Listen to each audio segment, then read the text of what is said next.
भी किया और कल कॉल करने पर वो पिक नहीं कर पाई because she is my known friend. तो उन्होंने पूछा था, अपने ब्रदर के बारे में पूछा था। उनकी डेट ऑफ बर्थ जो है 1971 की है।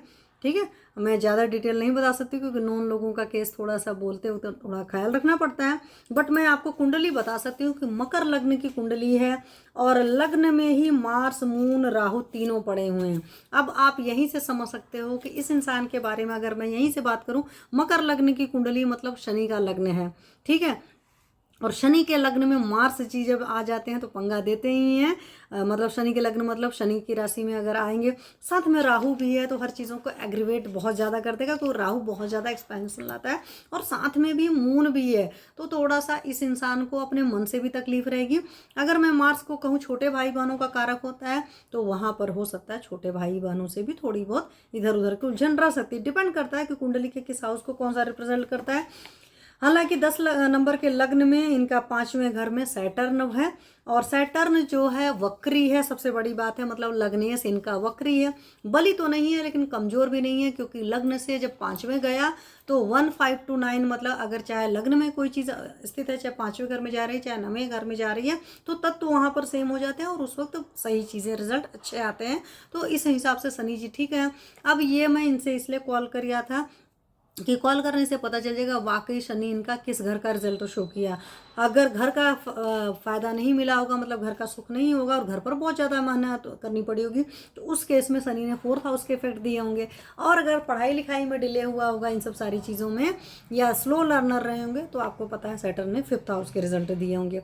अब यहीं से अगर मैं 5वें घर के लग्न कुंडली वाले हिसाब किताब से चलूँ तो इन्होंने 7वें घर को देखना है। तो इस हिसाब से इस इंसान की शादी जो है इनकी लेट होनी चाहिए थी, बट जितना मुझे लगता है शायद इनकी शादी सही है इसकी, तो 4th हाउस का सैटर्न रहा होगा।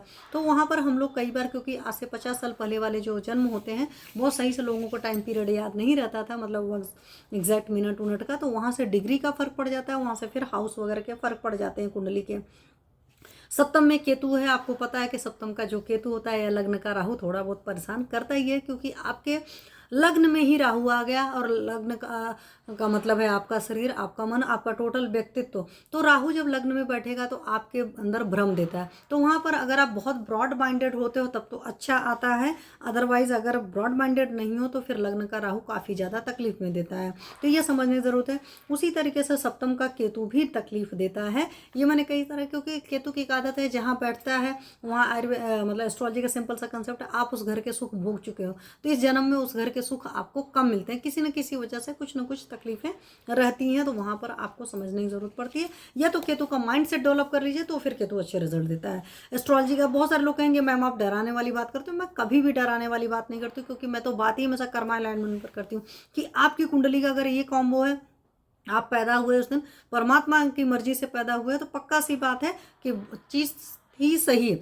हम उसको अलाइन नहीं कर पाए, हम उसको उस हिसाब से नहीं जी पाए, तो दैट इज आवर फॉल्ट। इस बात को समझने की जरूरत है। फिर इनके 9th हाउस में वेनस सन और मरकरी का कॉम्बो है। मतलब 6 नंबर का तो ऐसे देखेंगे तो शुक्र नीच का हो जाता है, लेकिन मरकरी के साइन में सन है तो कोई प्रॉब्लम नहीं। सन और मरकरी साथ है तो मरकरी उनके साथ में ही पड़ा हुआ था वो, देन इट इज़ ओके। और अगर मैं कर्मा अलाइनमेंट के तकलीफ के हिसाब से करूं तो 1529 में तो अगर आप देखेंगे तो मरकरी का सबसे पहले बनेगा, जो कर्मा अलाइनमेंट का सिस्टम करेंगे तो उसमें मरकरी 6 डिग्री का आ जाएगा, फिर सैटर्न 12 डिग्री का, फिर सन 13 डिग्री का, फिर मून 16 डिग्री का, फिर राहु 18 डिग्री का, फिर मार्स 21 डिग्री का, लास्ट में जाकर वेनस आएगा वो 22 डिग्री का है। तो पूरे 7 के 7 प्लेनेट का पूरा एक एरिया बना हुआ है, मतलब उनको एक साथ इनको अलाइन करके या ले करके चलने वाली जो कुंडली है उस हिसाब से चलेंगे तभी होगा। दूसरा इनका कॉम्बो बना है केतु के साथ जुपिटर का, और जुपिटर की डिग्री मैंने यहाँ पर नहीं लिखी है, हालांकि जुपिटर जी इनके 11th हाउस में है और मार्स के साइन में है। तो मार्स के साथ में जुपिटर की ज़्यादा पंगे नहीं होता, लेकिन बहुत अच्छी हालत में भी नहीं होता क्योंकि ये आपका 11th हाउस का है घर। ठीक है, तो 11th हाउस या 10th हाउस में जुपिटर उतने अच्छे रिजल्ट नहीं देता है क्योंकि शनि की राशि में जुपिटर जी, हालांकि 10 नंबर में तो आपको पता है जुपिटर जी नीच हो जाते हैं, तो थोड़ा सा होता है कि मीन्स ज्ञान नहीं होता है या ब्लेसिंग्स वगैरह की थोड़ी सी प्रॉब्लम आ सकती है। ये चीज़ें इनकी लग्न कुंडली करें। अगर मैं नौमांस कुंडली की बात करूं, क्योंकि ऐसी सारी कुंडली जो होती हैं उसमें हम लोग नौमांस कुंडली की बात करते हैं, क्योंकि पुराने का थोड़ा सा टाइम ठीक हो जाना चाहिए। तो यहाँ पर कन्या लग्न की कुंडली बनती है नौमांस कुंडली, और लग्न में यहाँ पर जुपिटर जी प्लेस्ड है। अगेन जुपिटर जी की ऐसे तो प्लेसिंग ठीक है, बट कन्या मतलब 6 नंबर की राशि में जुपिटर के लिए नहीं, क्योंकि वो मरकरी उसके साथ थोड़ी सी दुश्मनी मोल लेता है।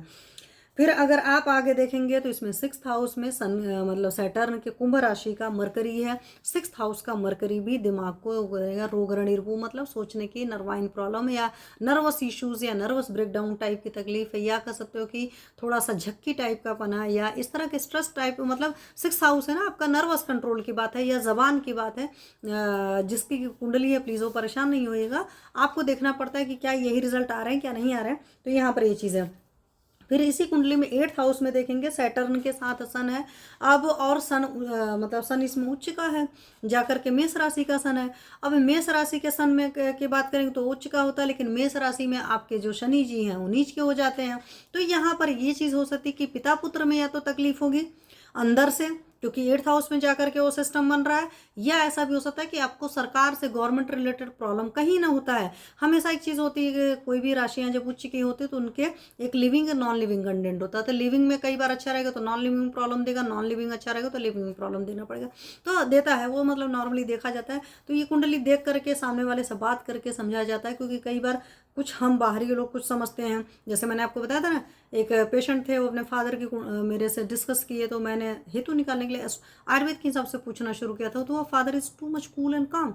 मैंने फादर से पूछना शुरू की क्या बातों को मन में लेते हो, तो उन्होंने कहा तो परिवार समझता है कि नहीं सामने वाला बहुत कूल एंड काम कंडीशन में है, बट सामने वाला हर बात को बर्दाश्त कर जा रहा है, हर बात को पी जा रहा है, उसकी वजह से उनको कैंसर हुआ था। तो वहाँ पर समझने की ज़रूरत है। इसलिए हम हमेशा कहती हूँ कि जो भी पेशेंट होता है या जो भी जातक होता है वो ज़्यादा अच्छी तरीके जानता है, जरूरी नहीं उसके भाई बहन उसके बारे में 100% जान सकें। इस बात को क्रिस्टल क्लियर आप समझिए। और कई बार जातक भी ऐसा होता है कि वो अपने बारे में 100% शेयर नहीं करता है, बहुत बारी बातों को छुपा कर रखता है ना। बड़ी अच्छी लाइन कि हरदम फिर आके गैर में रहता है आदमी, डरता है कहीं खुद से मुलाकात न हो जाए। तो इंसान सबसे कम अपने आप को एक्सप्लोर करना चाहता है, दूसरों को एक्सप्लोर करने के पीछे पड़ा रहता है। तो एटलीस्ट अपने जब डॉक्टर के पास, चिकित्सक के पास आप बैठते हैं, एस्ट्रोलॉजर के पास बैठते हैं, तो अपने आप को रियल पिक्चर फेस करिए, बताइए। अदरवाइज फिर क्या होता है कि आप कुछ और बोलते हैं तो फिर कुंडली कुछ और बन जाती है। और कई बार फिर हम बोल सकते हैं टाइम गलत है, तो आपको नहीं टाइम सही है, फिर आप वहाँ पर कई बार कुछ लोग होते हैं जिस चेहरे पर बहुत सारा चेहरा लगा कर रखते हैं, तो वहाँ से चीज़ों को समझने में होती है। फिर इनका यहाँ पर मून उच्च का हो जाता है 9th हाउस में जा करके, तो वक्त के साथ जो है इनका मून काफ़ी, इनका मन काफ़ी अलाइन हुआ होगा, कभी शांति रही होगी, चीज़ें आ गई होंगी। फिर 10th हाउस में यहाँ पर आपका जो है मिथुन राशि का राहु है, तो राहु बहुत अच्छा होता है, लेकिन आपको पता है अनऑर्थोडॉक्सी है या अलग टाइप का प्रोफेशन है या नॉर्मल जो भी प्रोफेशंस होते हैं उसमें काम करने में प्रॉब्लम आएगी।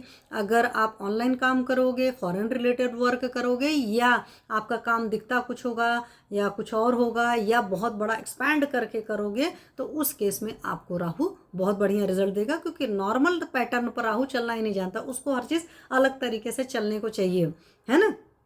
अब जैसे नॉर्मली होता है कि मैं क्या हूँ, मेरा खुद भी 10th हाउस करा हुआ है, तो मैंने इसीलिए एस्ट्रोलॉजी भी सीखी थी, अलग टाइप का था, मैं आयुर्वेद वाली थी, वहाँ पर ज़रूरत नहीं थी, बट हकीकत है मुझे फील हुई कि मेरे पेशेंट्स के लिए ज़रूरी है, मुझे उनको चार्ट रीड करने का है, क्योंकि टेबल पर बैठते ही पेशेंट पहला क्वेश्चन नहीं पूछता मैं कब ठीक हूँगा, अभी उसने कुछ भी नहीं बात किया है, क्या तकलीफ है, कुछ नहीं, तो वो ऑब्वियस सी बात है मुझे कुंडली आनी चाहिए। सो मैंने सीखा था और मेरे को शौक था, क्योंकि बचपन वगैरह में भी हम लोगों ने कीरो वगैरह पढ़ डाला था, तो फिर बाद में हमने वैदिक का प्रॉपर कोर्स किया, कैट वगैरह किया, और भी चीज़ें करी, और भी चीज़ों को आगे कर भी रहे हैं, और कुछ ऑनलाइन प्लेटफॉर्म से भी अटैच हैं एस्ट्रोलॉजी के भी।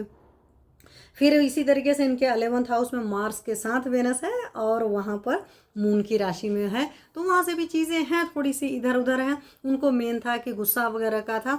तो दशा के हिसाब से अगर मैं कहूँ तो इनकी जुपिटर की महादशा 2017 में ख़त्म हो गई है, और सैटर्न की महादशा जो कि इनका लग्नेश है, क्योंकि मकर लग्न की कुंडली में, तो 2036 तक है। ऐसे तो बहुत ज़्यादा तकलीफ नहीं आएगी, लेकिन अगर आप सोचोगे तो अभी हमारा सैटर्न जी जो हैं वो 12 नंबर में चल रहे हैं राशि में, 11 से 12 में आने वाले हैं, तो उस हिसाब से इनको सेकंड हाउस और थर्ड हाउस दोनों के रिजल्ट देंगे।